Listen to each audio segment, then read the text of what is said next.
The train accelerates at 1.35 meters per second squared. How long does it take for the train to reach its top speed of 80 kilometers per hour? Is that slow for a train? I think that's 50. So like 8 kilometers, I think is 5 miles. So that's 50 miles per hour. Yeah, it's not that fast. Not that fast. You know, I can't run that fast, but you know, my car can go faster. A equals A, V equals AT plus V naught, and X equals 1/2 AT squared plus V naught T plus X naught. So whenever I come across a kinematic equation, or a kinematic problem, I just write up the kinematic equations. That way I have them there and available and ready for me. So, train accelerates, bum bum bum. We're going to look for how long. So we're looking for time. So it's either going to be this one or this one.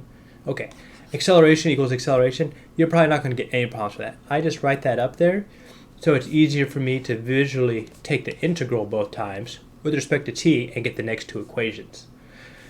So really these are the two they're going to use. So this doesn't have anything to do with distance, so we're going to be using this one. So it starts at 0? They don't say. But we're going to assume that the initial speed v naught equals 0. We're going to assume starting from rest.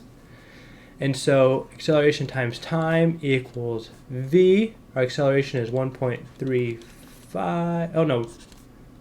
Whoop. We're looking for time. So t equals v over a, which in this case will be 80. I'm going to write this out in the units here. Kilometers per hour times, and then instead of dividing, I'll multiply by the reciprocal just because it's easier to visualize. Meters per second squared. And we have a time squared on top, we have a time to the first and the bottom, and so the dimensions we're going to get in the end will be seconds, or a time, which is what we want. So check. I'll do orange for a sec. Orange is a little bit loud for me, but we can do this. All right, so now we need to get our units to the same units so that we can cancel them. So we have kilometers up here. We want to get rid of the kilometers. So we have kilometers. We could probably also change these meters to kilometers, but I like to go everything towards SI units. It just keeps me from making as many mistakes. So 1,000 meters in a kilometer, and then the kilometers are one's on top, one's on bottom. And then we want to get rid of this hour, and 1 hour will be 60 minutes. 1 minute will be 60 seconds. You could also just write 3,600 on the bottom because we know there's going to be 3,600 seconds in an hour. So we have, get some contrast. It's not a lot of contrast. We'll do purple. Kilometers go away, hours go away, meters go away, seconds, one cancels, and there we go. And we are left with only a lonely second. So we have 80 times 1,000. Scroll down, get into better visual. 80, 1,000 on top. Okay, so we have 1.35 and 3,600. Okay, that works.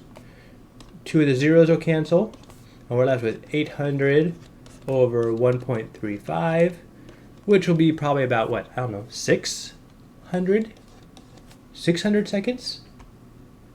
Does that seem right? Let's see what we have here. No, that's not going to be right.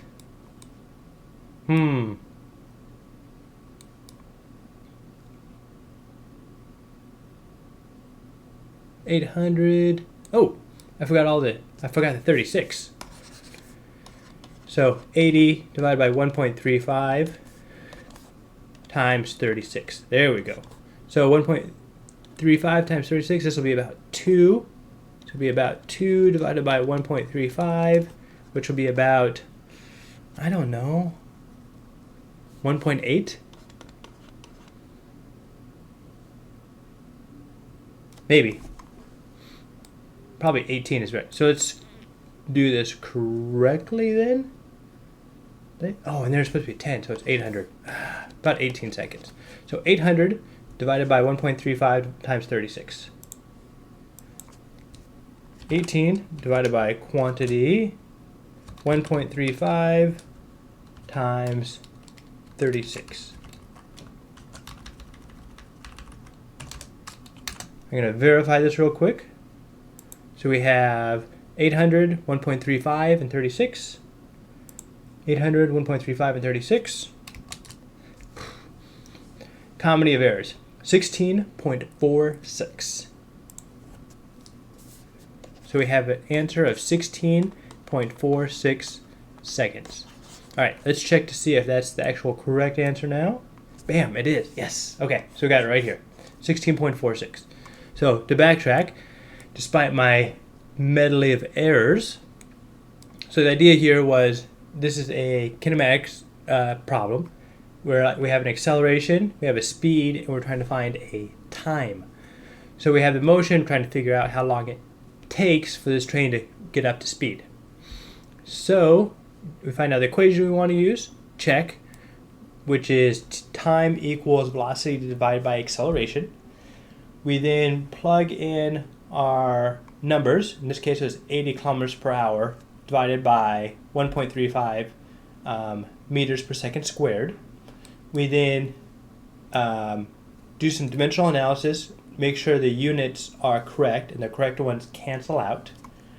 And after that, we're then left with 800 divided by 1.35 times, this is quantity, 36 on the bottom. Find that out, and that gives us about 16.46 seconds. So the key here, as you probably saw, is not to drop numbers. Make sure you convert correctly and slowly and methodically work from beginning to the end. So that's the hard part here. The actual concept of the problem isn't too bad. It's just there's lots of small human performance traps that you should avoid if you can. Okay, hope that helped. See you on the next problem.